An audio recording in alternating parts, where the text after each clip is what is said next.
Hi అండి, welcome back to my channel ABK creations. ఈరోజు వీడియోలో కార్తీక పౌర్ణమి రోజు ఏ దోషాలకు ఏ దీపాలు వెలిగించాలి, ఏ దానాలు చేయాలి, అసలు నదీ స్నానం ఎందుకు చేయాలంటారు అనే విషయాల గురించి తెలుసుకుందాం. కార్తీక పౌర్ణమినే త్రిపురి పౌర్ణమి అని కూడా అంటారు. ఆ రోజే పరమేశ్వరుడు త్రిపురాసురుణ్ణి సంహరించాడు. లోకకంటకుడైన త్రిపురాసురుణ్ణి 3 రోజుల పాటు తీవ్ర యుద్ధం చేసి సంహరిస్తాడు పరమేశ్వరుడు. ఆ విజయానికి సంకేతంగా స్త్రీలు కార్తీక పౌర్ణమి రోజు తులసి మొక్క దగ్గర 720 ఒత్తుల దీపాన్ని వెలిగిస్తారు. రాహుగ్రహ దోషాలుంటే అవి తొలగిపోవటానికి తులసమ్మ దగ్గర 21 దీపాలు పెట్టాలి. ప్రమిదలు పెట్టేటప్పుడు ఒక ప్రమిద పెట్టకూడదు, 2 ప్రమిదలు పెట్టాలి. శనిగ్రహ దోష నివారణకు కార్తీక పౌర్ణమి రోజు తులసమ్మ దగ్గర శనిగ్రహ దోషం ఉన్నవారు అవి తొలగిపోవటానికి 9 దీపాలు పెట్టాలి. గురుగ్రహ దోష నివారణకు గురుగ్రహ దోషం ఉంటే ఆ రోజున తులసమ్మ దగ్గర 33 దీపాలు వెలిగించాలి. పరమేశ్వరుడికి 11 దీపాలు వెలిగించాలి. దుర్గా అమ్మవారికి అయితే 9 దీపాలు వెలిగిస్తారు. మాంగళ్య దోష నివారణకు 21 దీపాలు పెట్టాలి. కార్తీక పౌర్ణమి రోజు తులసమ్మ దగ్గర మాంగళ్య దోషాలు తొలగిపోవటానికి గాను 21 దీపాలు వెలిగించాలి. అలాగే పుత్రులకు ఏవైనా దోషాలుంటే కార్తీక పౌర్ణమి రోజు తులసమ్మ దగ్గర ఆ దోషాలు తొలగిపోవటానికి 15 దీపాలు వెలిగించాలి.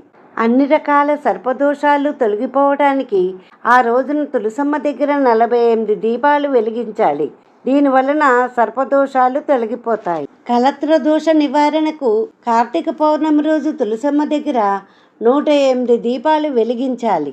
కార్తీక పౌర్ణమి రోజు ఏ ఒక్క దీపం వెలిగించినా ముక్కోటి దేవతలను పూజించిన పుణ్య ఫలితమే కాకుండా సకల పుణ్య నదుల్లో స్నానం చేసిన పుణ్యం వస్తుందని మనకు కార్తీక పురాణాల్లో తెలియజేశారు.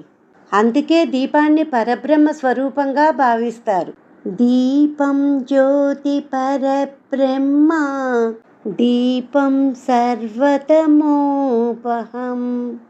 దీపేన సాధ్యతే సర్వం సంధ్యాదీపం నమోస్తుతే. దీపపు జ్యోతి పరబ్రహ్మ స్వరూపమని, దీపము అన్ని రకాల చీకట్లను తొలగిస్తుందని, దీపారాధన అన్నిటినీ సాధించగలదని చెబుతూ నేను సంధ్యాదీపానికి నమస్కరిస్తున్నాను అని చెప్పడమే ఈ శ్లోకం అర్థం. ఏ ఇంట్లో అయితే నిత్యం దీపధూప నైవేద్యాలు ఉంటాయో ఆ ఇల్లు అష్టైశ్వర్యాలతో తులతూగుతుందంటారు. ప్రతిరోజు దీపారాధన చేయడం కుదరని వారు కార్తీక పౌర్ణమి రోజున 365 ఒత్తులు వెలిగించడం వలన ప్రతి నిత్యం దీపారాధన చేసిన ఫలితం వస్తుంది. ఆ రోజు ఏ దానం చేసినా విశేషమైన ఫలితం ఉంటుందంటారు. సాలగ్రామాన్ని దానం చేస్తారు, ఉసిరికాయలను దీపదానాలు చేస్తారు. అంతేకాక పేద బ్రాహ్మణునికి స్వయంపాక దానం ఇస్తే విశేష ఫలితం ఉంటుందంటారు. కార్తీక పౌర్ణమి రోజు మార్కండేయ పురాణం దానం చేస్తే పౌండరీక యజ్ఞం చేసినంత ఫలితం ఉంటుందట. కార్తీక పౌర్ణమి రోజున చంద్రకిరణాలు భూమి మీద అమితంగా పడతాయి. నీటిల్లోనూ నదుల్లోనూ ఈ చంద్రకిరణాలు ఆ రోజున అమితంగా పడతాయి.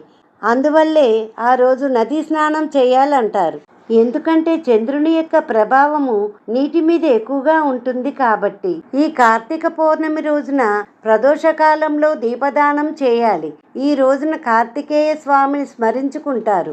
శత్రువులపై విజయం సాధించడానికి కార్తీక పౌర్ణమి రోజు కార్తికేయ స్వామిని స్మరించుకుంటారు.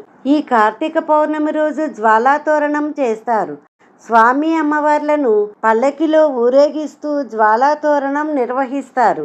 ఈ జ్వాలాతోరణం దర్శించుకున్న వారికి ఆ పరమశివుని సంపూర్ణ అనుగ్రహం కలుగుతుందంటారు. ఈ వీడియో గనక నచ్చినట్లయితే లైక్ చేసి షేర్ చేయండి. మరిన్ని ఇంట్రెస్టింగ్ వీడియోస్ కోసం మా ఛానల్ సబ్స్క్రైబ్ చేసుకోండి.